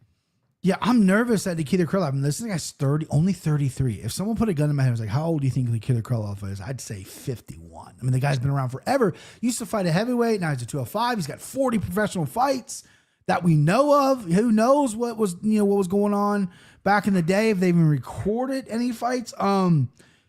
He was always really sturdy. You didn't finish him much on the feet or knock him out. It was usually by submission. Usually he subbed him, right? That's how Krylov lost. He gassed out, fall into a sub. Oh, well. But Dominic Reyes slept him. And that wasn't that long ago. I'm worried about that. It was the same thing I was worried about Max. Max always having an iron chin. He got knocked around by Topuria. Max looked great, right? But Max doesn't, not everyone's Max Holloway. And Bogdan crack. He's got unorthodox striking. It's not pretty, powerful right hand, but it's just, I don't know if it's enough to get a guy like Krylov out there who's been just a vet of all vets. I think Krylov's going to come out there. I feel like he's taking this fight because it's a winnable fight. I feel like he's taking this because he's maybe a little embarrassed by getting knocked out so quick by Dom Reyes, which is no shame in. I like Krylov. I like Krylov kind of a lot here. I convinced myself on it when I picked this earlier this week. I was like, yeah, Bogdan, he's got that knockout. Krylov's coming off a knockout. I just feel like Bogdan isn't equipped to fight a guy like Krylov. As long as Krylov is in shape and goes out there and can put on a 3-round performance and does not gas, I think he's better everywhere. Just have to avoid some big strikes. So give me Krylov. I don't know if I'm throwing him up in a parlay or anything. I don't know if I'm that confident in him. But I could maybe get there. Minus 185. What is he? Minus 170 or 200 now? He went up. That's a little high. I'm still gonna take him though. I'm still gonna take Krylov. Yeah, if he wrestles, I'm in. Sure. Yeah. Do I trust him to wrestle? I don't know. Because the way that he throws punches, man, he is so open. Like he literally lunged face first at Dominic Reyes, and Dominic was like, "Do you really not expect me to throw this, dude?" Like, yeah, this is easy. Just handing me your chin on a silver platter. One thing with Krylov fights, though, I mean, that under 1.5 usually pays. Pays. It's minus 156. I mean, I don't think that's terrible. I think there's finishing upside for both guys. And Krylov been finished many times. He's been submitted many times. I don't think Guskov's overall jiu-jitsu is terrible. I mean, he had Billy Elikana in a rear naked choke at the end of round 1 after he had his back taken. So, I mean, I don't think Guskov is not a submission threat. I mean, it's obviously not a great possibility. I think Krylov is obviously more likely to get that submission. But if the fight hits the ground, I think both guys could finish each other. If the fight's on the feet, I think both guys could finish each other. So I might just go with that under 1.5, even though you're playing it a little bit of chalk. But I've seen worse prices for sure. So it's probably the way I'll go. I like it. I like the under 1.5. Krylov by sub plus 210. Is that what it says? Plus 210. Yep. Not terrible. I mean, what's Krylov round 1 sub? Plus 475. Eesh. I want that a little higher. I mean, it's not bad, but I want a little higher. You'll probably get like 550, 6 to 1 on a better book later on. But yeah, this is a volatile fight for sure. For sure. I think there's some love for Krylov. Yeah, classic buy low. Krylov sell high. Guskov. Yeah. Okay. I mean, I think there is a lot of love for Krylov in the chat. People not sold on the Guskov. Yeah. Entertainment put Lock next to Krylov's name. He locked him up. Locked him up. All right. Locked him up. Just like I told me last week, Dan Ige was a lock. Oh, shit. Yeah. Yeah. Old Dan. I had him too. He did not look great. And I said, I think I didn't say lock, but in my mind, I was like, Kevin Holland's the closest thing to a lock. Dude. Oh, I said lock, bro. I gave that out. Lock everything. yeah, dude. That one sucked. Yeah, that was brutal, man. I mean, I don't know. Still don't know how he didn't finish him in round 3, but he looked so off. Like it almost looked like he did no sparring. Like he was like, "Whoa, Daniel Rodriguez can strike." Like the way he defended and moved, I'm like, "Who is this Kevin Holland?" It was bizarre. But shout out D-Rod. That was a good performance. Yeah, it was. Showed a lot of heart. I mean, both guys. He did. I thought that should have been fight of the night, dude. I don't know 100%. I mean, listen, Alan Vittori was cool, was Louisiana and everything, but that wasn't the fight of the night. Yeah, if you're not giving it to Max and Dustin just because of who they are, that's the fight of the night, D-Rod Holland for sure. Yeah, that was a pity bonus from Dana to Vittori and Alan for putting him on the prelims. Shout out to Dan from Half the Battle in the chat. Smash the like button, please. I don't know how many likes there are. I gotta maybe get a like check in here because if there ain't enough likes, we might just end the show. All right, might just have to. Boys. Well, how many likes you looking for? What are we at right now? What are we at? We are at 27 likes. Jesus, we got 180 people in the YouTube chat, only 27 likes. Are we serious right now? Let's like it up, boys. Come on. We're getting a lot of love in the chat, but I mean, you could just hit the like button for us. That'd be real appreciated around here because we got 4 fights left to talk about. and we're taking a lot of BP's time, so we got to cruise through this. All right, we're getting to the next one. Asu Almabayev taking on Jose Ochoa. I'm a big fan of this Ochoa dude. I am a big fan. I was real high on him to go in there and finish Cody Durden. I was there in attendance in Atlanta. He goes out there and just smokes him in round 2. And I thought he looked amazing in round 1 too. I mean, he got taken down a couple times, but he didn't give up too much control time. He just went in there like he always does and throws caution to the wind. And he's got a granite chin. He's got cardio. He's got submission skills. He's dangerous on the feet. Now he's taking a short notice fight against Almabayev. And I'm like, this might be a little bit too much too soon, Jose. All right, it might be a little bit too much because Almabayev's a legit wrestler. I think his wrestling is super good. And the fact that Cody got him down twice in the first round doesn't really look great to me. But I also look at Almabayev and I'm like, I don't really think he's had the best competition in the UFC. We're talking the Jose Johnsons, the CJ Vergara's, the O'Day Osbornes, who can have their moments, but if Almabayev's going in there to wrestle, I think he's way better wrestler, way better grappler than those guys. He takes a step up against Mateus Nicolau, and he didn't really impress me at all in that fight. And then he gets shut down by Manel Kape. I just don't know that Almabayev does much outside of the wrestling. In the striking department, super low volume. Doesn't throw anything out there. Really just waiting for his opportunity to level change. Doesn't even pressure. He just kind of stands there waiting. And he can do that against Ochoa because Ochoa is going to bring him the fight. So I think, maybe Almabayev can get his takedowns here. But what he does with it is the factor of if he's going to win the fight. So if he's getting the takedowns but not doing much with it, and then Ochoa gets back up, lands some big shots, gets taken down again, I think Ochoa could win here. I think it's a little bit too early for Ochoa. That's why I'm kind of hesitant. But I'm not fading Ochoa by any means. I'm not going to have money on the V in this one because I really do believe in Ochoa. So I'm going to take Ochoa. I'm debating if I'm going to get there from a betting standpoint because we're looking at the lines now, and he is a slight favorite. I don't know if I want to fade a V in Abu Dhabi with a favorite against a guy who's 24 and it's his third fight in the UFC. So I mean, I'm debating it because I'm a big Ochoa believer. But what do you think about this one, dude? I think it's a great fight, though. This will be the third V I'm fading, bub. Jose Ochoa, this guy got my attention last time. 8-1 scares me. 8-1, young, Peru. Peruvian MMA is really coming along. They're cycling through fighters fast, but it's still pretty young in the game for them. But Ochoa seems like he has all the right sauce. Almabayev, 2 of his 3 losses are by knockout. The guy can get cracked. The guy can get put out. I know one of those, Manel Kape, super high level. There's a weird finger thing, whatever you want to call it. Yeah. But man, I've been bullish on Ochoa earlier in the week. And I'm going to stick with it, man. I'm going to stick with it. He could get wrestle fucked here for sure. He can get taken down. He can get exposed. It could be a learning experience for him. Taking on short notice in this part of the world. All that could be said. All that could be true. I think the smart money, if you're a better gambler than me, would probably be on Almabayev at -104. Considering Ochoa is -116 right now. Earlier in the week, I got him at +120. I didn't bet him, but that was the line we picked. But I'm not backing off, dude. I'm going Ochoa. I get a little excited about the new guys that I like just because I like fresh blood. I do get a little overexcited, but I like Ochoa here. I think Ochoa maybe by knockout as well, which Ochoa by knockout, 275. Not as it makes sense because I think that's the only way he'll win.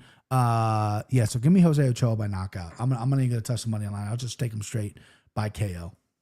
Yeah, I mean, Almabayev has good wrestling, good control. If you ain't submitting Jose Johnson, yeah, bro, what are you doing? Yeah, you ain't gonna submit Jose Ochoa. I don't think, man. No. I think Ochoa will have his moments. He'll have his moments on the feet to do what he wants to do, and if Almabayev is gonna keep shooting those takedowns, I don't think Ochoa's not gonna. I don't think he's gonna let him have it for free. He's gonna have knees up the middle. He's gonna have guillotines, whatever. So might be an aura play on Jose Ochoa. He's got some aura, man. He's got some aura. He does have some aura. Little mini Du Bronx. That's what I like to call him. the Peruvian Dubrowski. Someone in the chat said Jesus Pineda, which is another brilliant Brazilian over in PFL. Yeah. Very similar. UFC's Jesus Pineda. There you go, Dix Insider. That's is that picture? Is that Cody Saftik in his thing? Do you know who Cody Saftik is? Yeah. Dix Insider, is that Cody Saftik in your YouTube picture? Because it's very funny. If it is, I like Cody. Cody's a great guy. Dix Insider is always in the MMA chats. Yes, it's Cody Saftik. Yes, that's what I thought. Yeah, that's a great picture, Cody. Yeah, Cody's a good dude. He lives for the MMA live. I love it, bro. Insider. All right, we'll move on. Shar Magomedov taking on Marc-Andre Barriault. Shar Magomedov coming in here off the loss to Michael Venom Page. And I was loving every bit of it because I was super high on Michael Venom Page to win that. Because if you're going to give me plus money on Michael Venom Page in a kickboxing only fight, I'll take that every day of the week. Now, Shara, one of these guys that only fights in the Middle East, in Saudi Arabia, in Abu Dhabi. And when you add the Saudi Arabia OVs into it, it goes down a little bit. When we're talking losses. Shara was one of those guys that lost in Saudi Arabia. Could he do it here in Abu Dhabi against Marc-Andre Barriault? The odds do not say so because he is a huge favorite. Marc-Andre, obviously, towards the end of his career. But, coming off the win against Bruno Silva, put a dent in the guy's head. So he's still got that nasty clinch game. Yeah. And I know the line is super, super wide on Shar Magomedov. And I get it because Shara is definitely the better striker. I think he's probably the more dangerous striker in this matchup. I mean, Shara's got a good chin and he's got good range management, but has he fought anybody like Marc-Andre Barriault? I don't really. Nobody's looking to clinch him up. And if you're going to give me Marc-Andre Barriault in the clinch, for 2 out of 3 rounds, I think he could maybe win it. And Shar is constantly getting himself backed up against the cage. So I don't really agree with the line. It's going to be tough for me to, really believe in Marc-Andre Barriault here. But I mean, the line is so wide that I just can't get to the Shara side. I could definitely see Shara knocking him out early because, Barriault's dealt with his chin issues. But if Barriault can get his game going, I mean, I think he could maybe snowball it. So I'm making a case for a huge underdog. I would pick Shar Magomedov for sure. But Marc-Andre is almost plus 500. Yeah. And, Marc-Andre by decision. It's kind of staring at me, Yeah. Low scores. Plus 850. Ooh. I mean, you probably get close to 10-1 later in the week. But, yeah, I mean, I think if Marc-Andre can get out of the first round, maybe he can start to get his game going with just the way that Shara fights back up against the cage, constantly trying to hit you and move backwards. If Marc-Andre can time his entries into the clinch, he can make it dirty. So I'm not really sold on Shara. Never really have been. And now that he's a huge favorite, I might have to just throw something at Marc-Andre Barriault, hoping he survives round 1 and gets to the second round. But what are you thinking, man? I love that you fought for that underdog there at plus 475 because I can't get there. I can't get there in MLB. Maybe 4 years ago when he had a granite chin. Now there's been some cracks. He's been put out before. His cardio is still elite. He's down in Florida. He's training with a great team. I don't think he has a lot of power, but he has a lot of volume. But Shara ate some humble pie against Venom Page. I think he went in there not prepared to fight a guy like Venom Page, who is very unique and very impossible to deal with unless you're ready. And I feel like the confidence, the swagger, the aura he had, I'm a pirate, I'm coming to your lands, I'm taking all your gold or whatever. I love that shit. I do as a marketing point, but you got to show up in the cage. I mean, the double back fist knockout over Roman Petrosian was fantastic. You followed it up with a dud against MVP, which could have been a good fight, but he seemed underprepared and lost in there as well.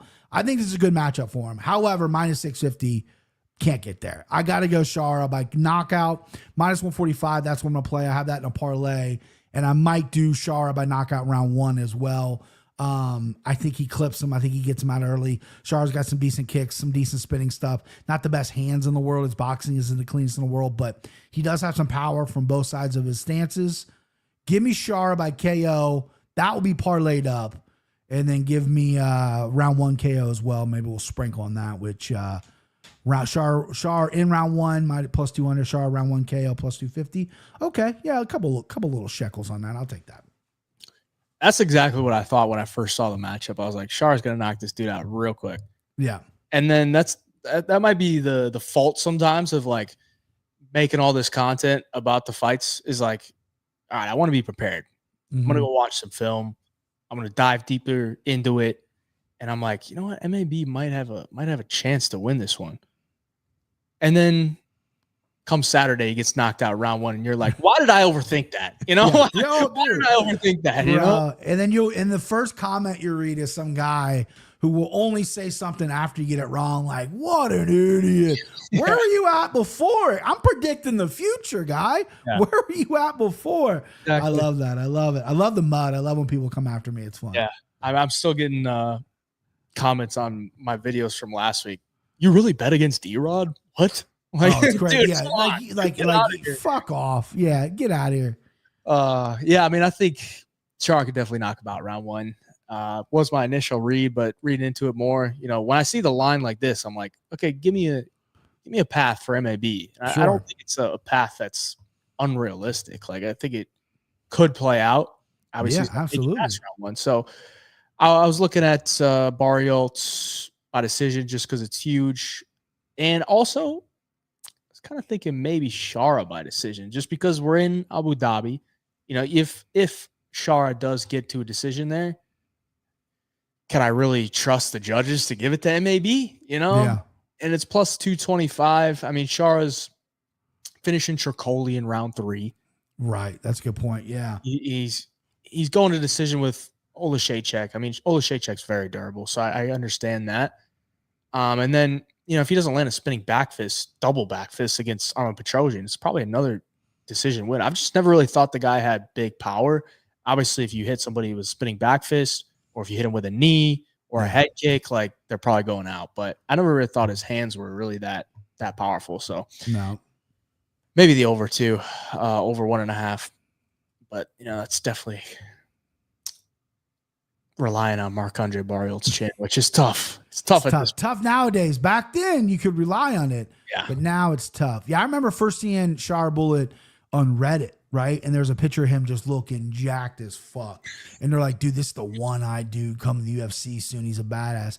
So I immediately had to go watch fight tape on him. I'm like, I mean, he's all right. Like, I didn't fall in love with him. I think he's marketable. Like, he's already in like some movie playing like a bad guy, which is great because of the face he's got and everything. But yeah, I think, you know, he's got a nice little record, but I mean, gun to my head, I don't think he's ever going to fight for a title, if I'm being honest with you. I don't see it. I don't see it. We still haven't seen him, you know, get wrestled since. That's a good point too, yeah. I guess Olashaychek got a couple, but didn't really do much with it. Full Violence. Who's the best bettor at HOF? Probably Money Moicano. Money Moicano. Probably the best bettor. I mean, he's got that roulette strategy or whatever. He's also got that Bitcoin betting, you know, Bitcoin investing, not betting, right? Bitcoin. So it's probably Anato Moicano. I'd probably say that.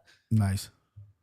Dix Insider, I promise you, bet inside 60 seconds. Remember what Montel did to Demond Blackshear? That's for sure. That may be. I could see it, dude. I could see a knee up the middle early, just putting him out. I'm going to write that down. Dix Insider just got all the insight. I'm going to write that down, 60 for 60. Really is the kicks that do the most. Yeah, I mean, he's just mainly a kicker. So kick, yeah. Very kick heavy. We'll go to the co-main event of the evening.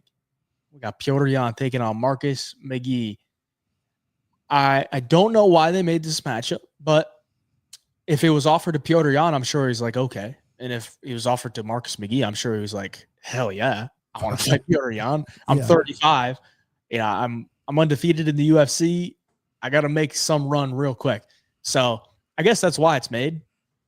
It is the co-main event. It was supposed to be the feature bout, but good move, you know, to make this the co-main after Movzar and Pico falls off. Petrie Yan coming in here after the win to Davison Figueiredo. Clean win for that. Win over Song Yadong. Not as clean, but got a win over Song Yadong. Both very, very good fighters. Both fighters that are way better than anyone Marcus McGee has beaten. Marcus McGee, you gave me the shits in round 3 because he was taking those leg kicks, and I thought he was about to get leg kick TKO'd after being up 2-0. But he fought through it. Didn't really have much offense after those leg kicks started to pile up. And I rewatched it. Jonathan Martinez only landed like 11 leg kicks.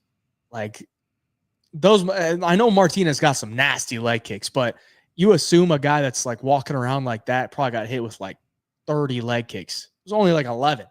So that's concerning, considering Petrie can definitely kick. And that's probably going to be a weakness. But yeah, I look at Marcus McGee. I think he's a pretty fluid striker on the feet. I think his movement is pretty good. His entries are good. He'll enter with a bunch of flurries. So he'll hit you with one shot, get your guard up, try to hit you with a couple more, and then he's out of there. Doesn't absorb that many significant strikes, but he's fighting Journey Newsom and Gaston Bolaños. So it's really tough to gauge his level of competition when he just hasn't really faced that. Petr Yan, we know what he is, man. He's still that dude. I do think he's a little bit on the decline because there are times where I watch him fight and I'm like, I think he's, I don't want to say more hesitant, but I don't know if he's just trying to make everything perfect, because when I look at this one, I'm like, if Petr Yan loses, it's because he lost it himself. Like, I think if he comes out here knowing it's a 3-round fight, starts from the get-go, puts it on Marcus McGee, I think he should win, maybe even get a late finish. But can I trust him to do that? Because he always starts low. He's always trying to feel out his opponent. He's always trying to just high guard it, let his opponents throw, and then wait for them to stop, and then he gets back to doing what he does. And if Marcus McGee is going to throw a lot of volume, maybe there's a lot of periods where Petr Yan isn't landing much because Marcus McGee is going to throw, land his combination, get out of there, and then they're going to reset, and then McGee goes back to it. So I could see McGee having a lot of success early, and then as the fight goes on, Petr Yan starts to get his reads and then starts to get into his groove, maybe wins a decision or gets a late finish. But, Petr Yan's a big favorite here, and I think he should win. But like I said, it's a fight where I think Petr Yan could lose it himself. Mm-hmm. So I don't know, man. Like, am I going to be laying the chalk on Petr Yan this week? Definitely not the money line. Could be a live bet situation after round one, But what do you got? Man, when I tape study on Sunday, I fell in love with Petr Yan. I think this guy, the people he has fought and beaten, even the people he just has fought, maybe even lost to, I mean, his resume speaks volumes. McGee doesn't. He's fought one real guy in Martinez and was getting chipped away in that 3rd round. However, he landed 102 strikes, so the volume was there, and that's how you beat Yan. You beat him by volume.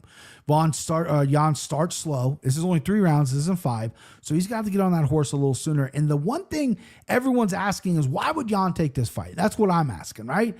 He's at the top of this division. I mean, I know Sandhagen's getting the next shot and things could check out, but he just wants to stay active. But it also worries me because Marcus McGee, kind of a guy with not that big of a name, only four fights in the UFC, 10-1 overall.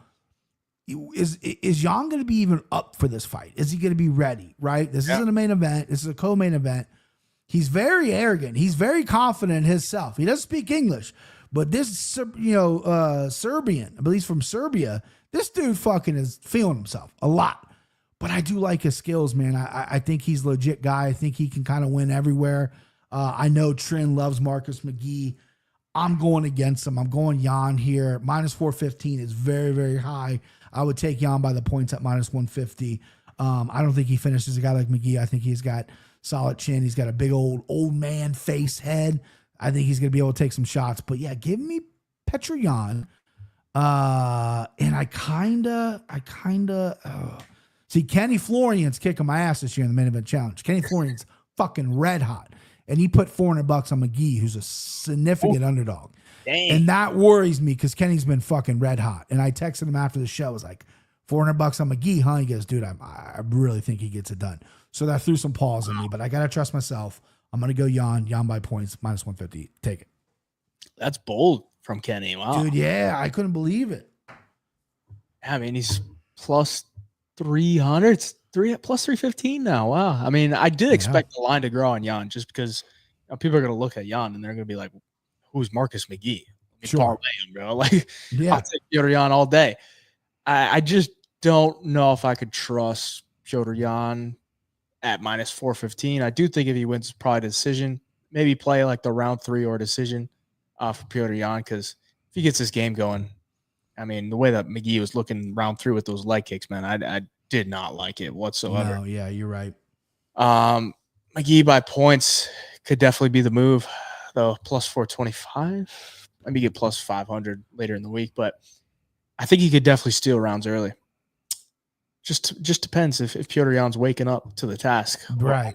You know, Petrie Yan's going to win the 3rd round. I can assure you that he'll win the 3rd round, but he might lose the first 2 because he's just a slow starter. Yeah, I mean, Petrie Yan has lost in Abu Dhabi before. Yeah, remember that Sean O'Malley fight? He sure did. Close fight. Who do you think won that fight? I mean, it's probably been a while since you've seen it.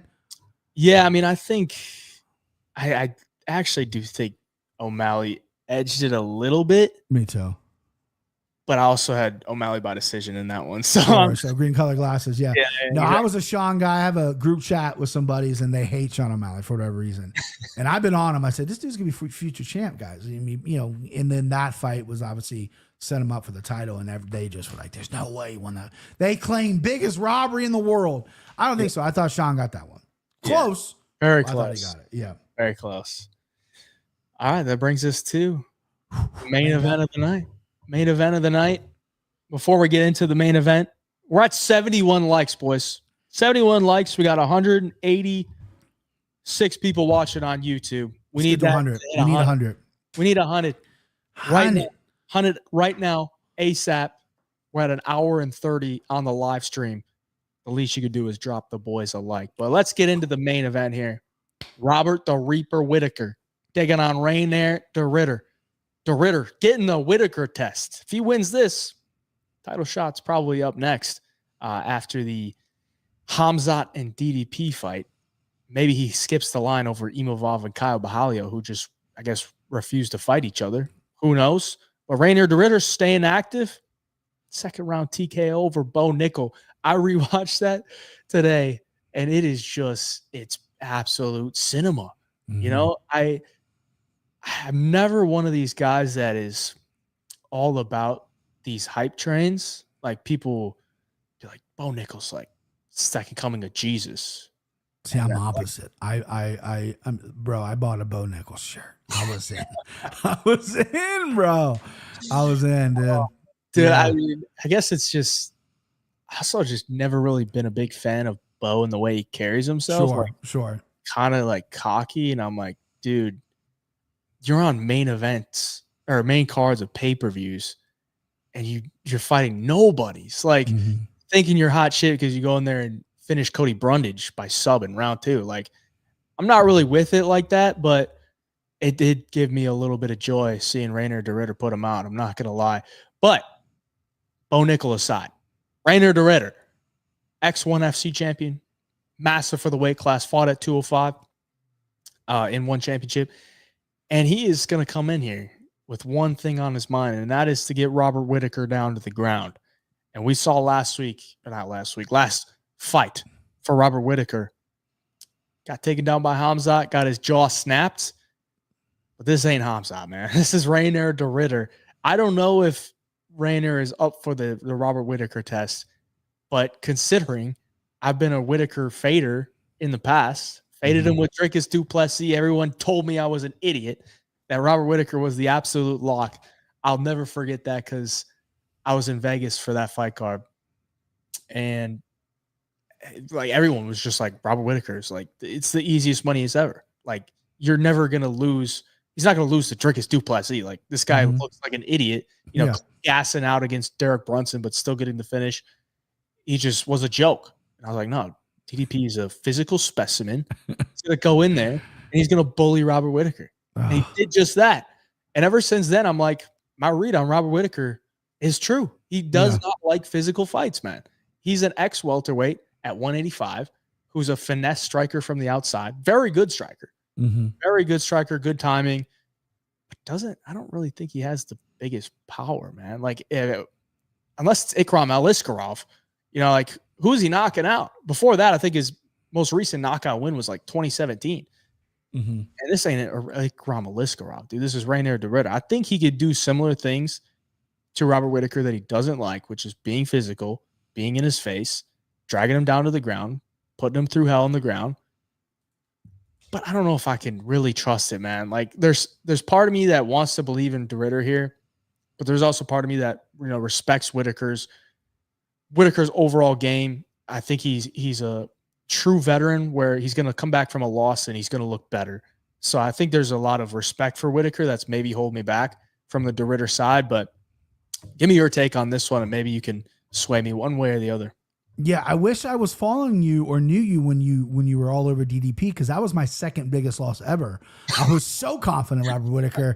I was anti-DDP. I said, no way, Whittaker's, this is the first test for DDP or whatever. And yeah, I fucking ate that one. This fight's interesting. Renier DeRitter, obviously, he's only lost to one man outside the UFC. Double champ outside the UFC. Huge for this weight class. His striking, you touched on it on the top of the show. It's very DDP-like, where he does it and it's awkward, but it fucking works. And he's a workhorse and he's powerful and he's strong. Kevin Holland, after they fought, said this is the strongest guy I've ever grappled with, right? Kevin Holland, not a big 185er, but said this dude is fucking the strongest guy I've ever grappled with. So they give DeRitter GM3, the old vet, the vet of the division, handles him, submits him. Gives him Kevin Holland, who fights every fucking week, submits him. Give him the young gun, Bo Nickel, who I'm all over. I'm wearing the shirt during the fight. I'm like, here we go. Bo knows. And he embarrasses Bo. Makes him look like an amateur. Really set. I haven't put the Bo Nickel shirt back on since then. I gotta be honest with you. But listen, DeRitter is an interesting cat because he is very good on the ground. I mean, he doesn't have these grappling chops like a Buchecha, but he did grapple Andre Galvo to a draw. Like he mixes it up a little bit. He's very crafty on the ground. And I thought Robert Whittaker on the ground, I know it's Chimaev. In round one, Chimaev might be the best fighter in the world. Round one, Chimaev might be the best fight in the world. And he got that done on Whittaker. But the only other grappler Whittaker has really fought that wants to grapple you and take you down and submit you is Jacare Souza, which he got him out of there. And Jacare was, almost 40 at the time on the decline. Now you got DeRitter, who is nasty in the clinch. His knees are great. He's strong. And Whittaker, I wouldn't say he's undersized, but he's not the biggest guy at 85. So Whittaker does that blitz. You know what I mean? He comes in quick. He does that blitz. He in and out. Kind of a bladed stance or whatever. He blitzes in. They get clinched up. DeRitter takes him down. I see DeRitter dominating on the ground if it gets there, right? On the feet, he's going to be a little slower. He is bigger, but obviously when you're bigger, you're going to get this advantage of speed. But I'm on DeRitter here, man. I do. I like this fight. I went back and forth quite a bit because I like Robert Whittaker. I like Bobby Knuckles. I want to go Bobby Knuckles, but I think DeRitter just is prime for this position. And after this, he's already calling to be back up in Chicago. He said, I'll fly to Chicago. I'll be the backup. I don't give a fuck. I love the confidence in the guy. Give me DeRitter. Give me DeRitter, man. Plus money. What is he by submission right there? Plus 300. I might dabble that a little bit as well. I know people love Robert Whittaker. I get it. The chat is kind of, they're going back and forth on this. Yeah, give me RDR, baby. Give me RDR. Yeah. And I see Dixon Sider says Bo Burnham over Bo Nickel. I do agree. I'm a big Bo Burnham fan as well. I guess I just like everyone named Bo. Bo knows. Bo knows. Bo knows, man. Bo knows, dude. He's gonna come in here and sleep DeRitter, bro. That's what I thought, bro. Dude, I was so wrong. It hurts. Yeah. It humbles you though in this game, right? When you lose money, I'm putting my face out there every week, just like you are. We're not hiding behind anonymity. We're putting our picks on there. We're taking the heat. And I was overly confident for Bo Nickel, so I had to take that one in the chin. And I'm happy to do it. I was a little pissed because I had early on, like when the fight got announced, I was like, give me RDR, bro. Like, sure. Bo's a fraud. And then it came around to fight week, and I'm like, I'm going to take Bo. Like, I think he could probably beat RDR. Like, he's probably going to be a better striker than RDR. Yeah. Not even, dude. No. The second body shot he got hit with was a knee, and Bo, I've been in that position as well, and you can just tell like he shit his pants. He went, oh shit, because the game plan wasn't to wrestle. I mean, he maybe grappled a little bit, but they were like, you're faster than this guy. You can stand up, you can clip him. And the minute he got hit in the body and realized stand up wasn't going the way he wanted, it was over. It was fucking a wrap. Yeah, I mean that clinch I think could be used here on Whittaker. I think so too. I see it too. Yeah, I'm kind of eyeing up that under 2.5. Because DeRitter he's a finisher, man. He's a finisher on the ground. And if he's going to beat up, Whittaker in the clinch as well, I think he could definitely hurt him, maybe drag him down. I mean, if you remember that Dricus du Plessis head and arm throw he got. Yeah, he did. First round, I mean, that was disgusting to watch, but it worked. And when he was on the ground, he cut him open with the elbow. So I think RDR could definitely do some damage there. And then, Whittaker, good timing on his shots. I think he could definitely clip RDR as well early, who rushes in as well. So, I mean, under 2.5, kind of eyeing that up. RDR money line, eyeing that up as well, or just the RDR inside the distance. Oh, what is it? Plus 150? That's not bad. No. Not bad. Yeah, that's not bad at all. I guess it saved me, though, because if I was going to bet RDR against Bo, I was going to bet him by sub. So, you would, yeah, sure. I would have been pissed if I played him by sub and then he gets the KO too. So, yeah, I mean, it's a good fight, man. I think RDR is, I don't want to say he's the truth, but I think it's a good matchup for him. I like it. I think the UFC is handling him right so far. I think whoever his manager is too, RDR, they're doing things the right way. I like that. Yeah, I'm gonna have to ask my boy GM3 what he thinks about the fight, because I'll DM with my fellow Wisconsinite GM3. Yeah, shout out to our merch card. That mustache has never changed, Gerald, because that mustache is just love it, tough. Absolutely love it. All right, we'll hit the chats here, and then we will hop out of here. I'm gonna go full screen with us. Appreciate everyone for joining the live stream chat. Tonight. Play RDR until plus 110. Fair enough. Okay.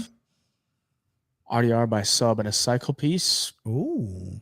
I'm getting a little cycle here. The only way for Robert to win is by being aggressive like Anatoly. It's true. Yeah, he's got to be aggressive for sure. I did see an interview today that, Robert Whittaker said he's going to feel my pressure early. And I was like, that sounds beautiful for my under 2.5, Absolutely. The thing about Robert Whittaker too is he'll get in there and sometimes he's like, like the Yoel Romero fights, and then he gets put down by jabs and like Izzy hurts him easily. And it's like, I don't know. Maybe it's the hard training camps or whatever. I don't know. But listen, DeRitter's not the most perfect striker in the world by any means, but he's a fucking big dude. So let's keep that in mind. So yeah, I'm excited about the main event. I think this is a decent card, and I love midday cards. Being a dad, going to bed early. Dude, these midday cards are the fucking best for me. It's amazing, dude. Yeah. I mean, what is it? 10 a.m. probably 10, 11. I think it starts at 11 or 12. The prelim start maybe 11 or 12. Main card at 2. I could be wrong. Chat will know. Chat's smarter than me. That's perfect. I'm a little disappointed because there's one guy that's usually in my chat that's like a RDR, like big fanboy. Oh yeah. He was putting a bunch of chats in when RDR was fighting Bo Nickel, like saying what I had to do if RDR won, and I'm like, dude, I think he could probably win. Like, I'm not trying to beef with you, bro, but he was like, feeling all the doubters on the RDR. Sure. Side, so. I saw a couple Dutch flags in the chat too, so RDR definitely has some support. That's good. Shout out to the Dutch. All right, BP, I appreciate you for joining. Anything you want to shout out before we head out here? We got 169 viewers. Love it. No, listen, not really shout out anything. I don't want to do free promotion. I did my shouts in the beginning. Thank you, Hayden, for having me on. Homo Fight's a dope spot. Follow you guys on all social media as I do you, Hayden, and I love your show and happy to be on, brother. We need to do this again. Chat, you're amazing. Thank you as always, and let's just win some money. That's what we're here for. Just to win some money. All right. Hopefully. Love you guys. Thank you. Appreciate it. We'll do this again. Absolutely, buddy. I'm BP, but appreciate you in the chat. Till next time, Hey Job Picks. We out.